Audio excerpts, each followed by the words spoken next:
Alright guys, welcome back to the channel. I don't know if I told you guys before, but I'm planning in the next couple months leaving Florida. What that means is that we'll be taking the camper up either California, North Carolina, Virginia. I don't really know yet where the job's gonna take me. I got a couple places I want to go, but I'm still waiting on some license to come back so I can go to those destinations. But we will need some power when I take it up there. So I got this generator right here. Let's turn that around.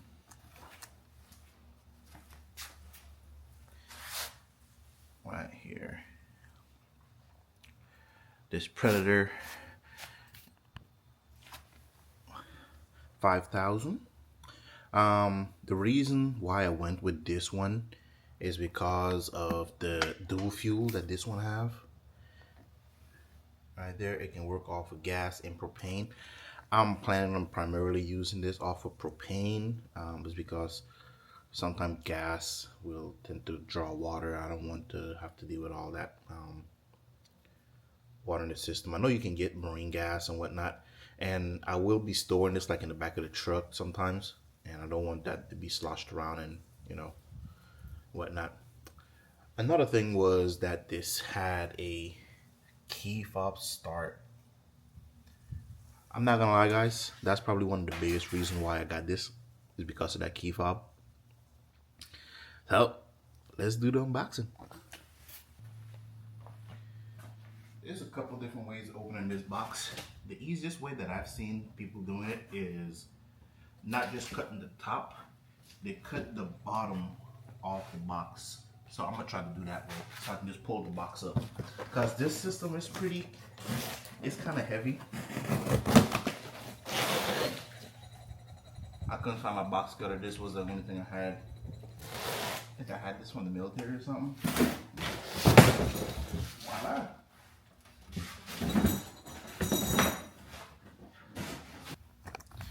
This is actually bigger than I thought it was. Let's turn this around. Right here.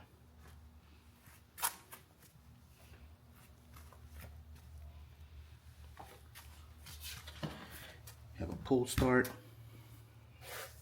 right there. That's the exhaust port. Fill tab at the top. I guess that's the fuel indicator right here.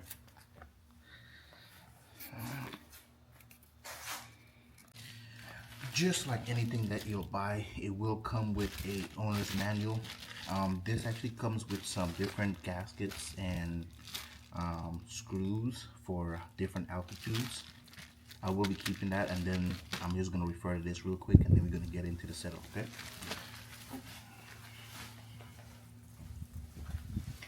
First thing first, it has these two tabs right here. They're like little screws. You unscrew those, or you can pre-unscrew them for you guys. And you pull this off. It's a nice padded foam lining right there. So that's one side. This is the spark plug right here. You just pull in that, and that release that. It's in there. I have a tool. It came with a tool that you can use to put on and off. But take out and put back in the spark plug. This right here is the manual choke, is behind this valve right here. Let's look at this side.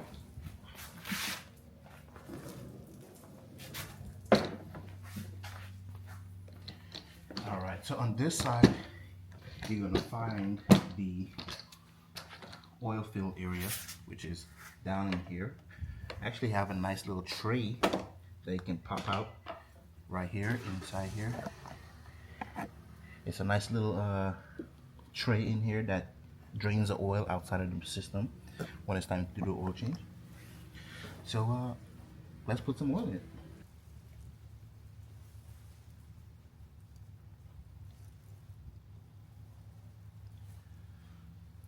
Just for today and starting it up, I will put some gas in the system and then run it dry.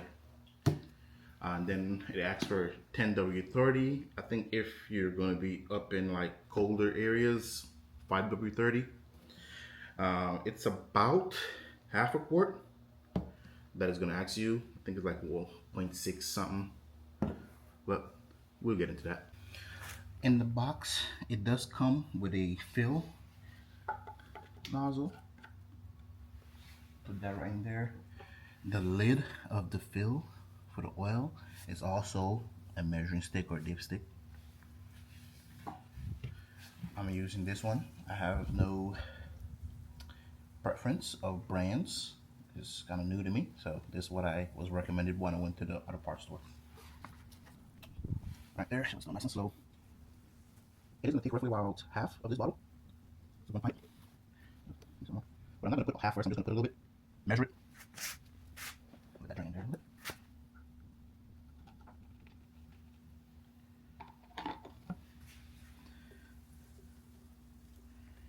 When you put this stick in, you don't screw it in. You just put it in and take it out. I'm going to tell you, well, I didn't put enough. I didn't even touch the dipstick. Let's go.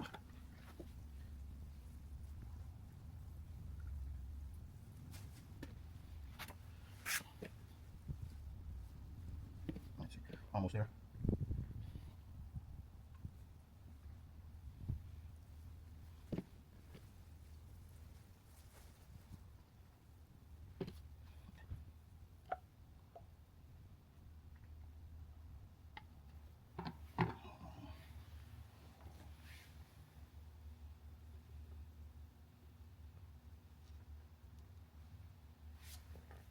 High right there. I'll screw that bad boy in there.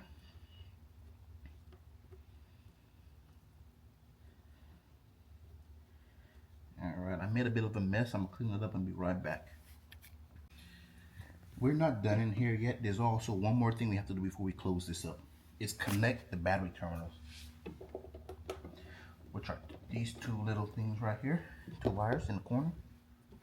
Let's undo that. Undo that. And boom. Just like that. That's it in this side. I'm just gonna pop these covers back on.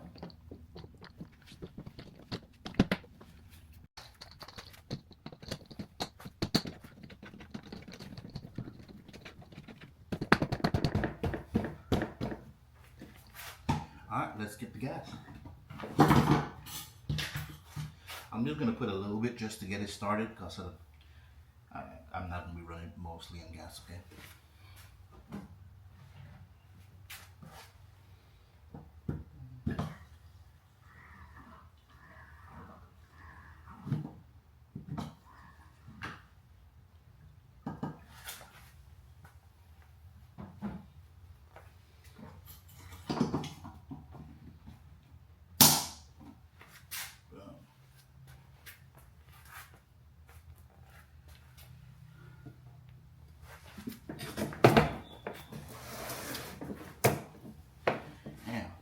It does have some weight to it. Let's take a look at the other side. Right here. So, first things first, we turn it to the gas side. Like that. Make sure this right here, the ESC, is off before you start it. You turn it on. There's a couple different ways that we can start this. We gotta start it push button. We can use the pull string or the key fob, or I'm just gonna get to those ones later. Let's do the pull string.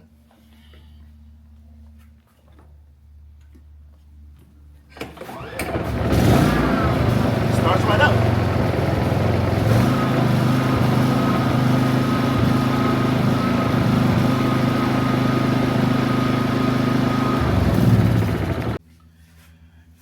One of the biggest reasons why I got this generator is because it's so quiet. Just started up on gas and it's super quiet compared to other brands. All right, next let's try the push button. In the instructions they say to push it twice slowly, so let's go. One, oh sorry, forgot to turn it back on. One, two.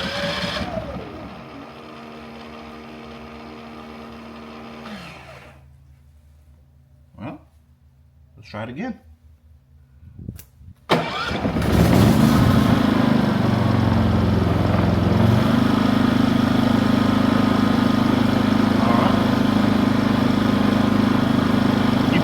Start.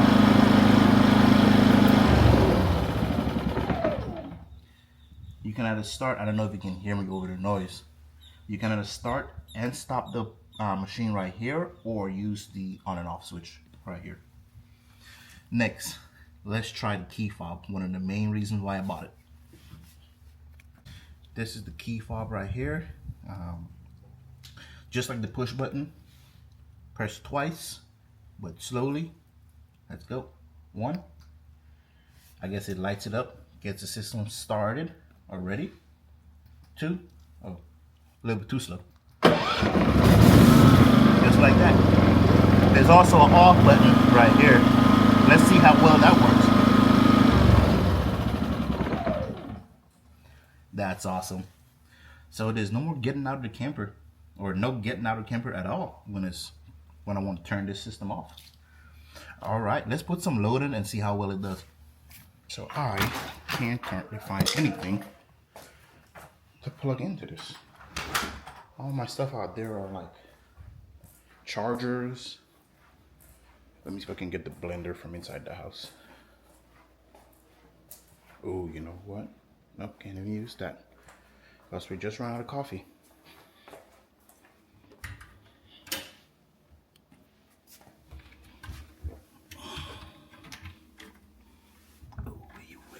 There you are. It's there. That's there. All right, let's go back outside. All right, let's turn this bad boy on. We're in the on position. One, two.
So I didn't go too in depth on what this ESC button does, but it seems like it just raises and lowers the RPM of the system. So I'm guessing the higher RPM is when I'm going to actually be hooked up to the camper and have the AC and the fridge and everything running at once. And then in lower RPMs I can do for like lights and all the small appliances like this. All right, over here, so it has two of the regular 120 plugs right here, and then they have one 30 amp. This is what my camper is, a 30 amp. Over here we have the AC connectors. Right here is if you want to parallel it, so you can have more than one of these machines hooking up in sequence, and then pretty much double the power that we have here. Right here is a DC 12 volt. I personally have never used one of those, so I don't know. This is another thing that I don't really know what it is. I guess it's for the whenever you hook these up, maybe ground or something. And This is just an overload reset. Or no, this is ground. This looks like a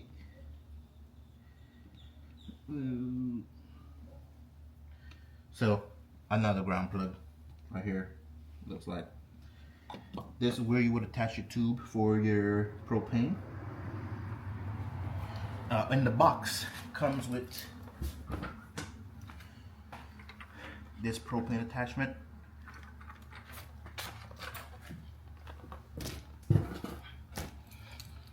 The AC plugs and this little tool right here. This is what you would use to take your spark plug on and off, or in and out. Right here.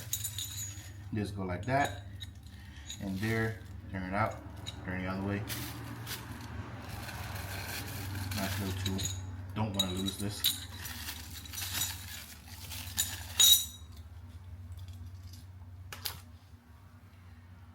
Overall, I'm really happy with how quiet this system is. I did not expect it to be that quiet at all. That's surprising. The pull start, super easy. As you saw in the video, one pull, it started right up. I don't even have to prime it up.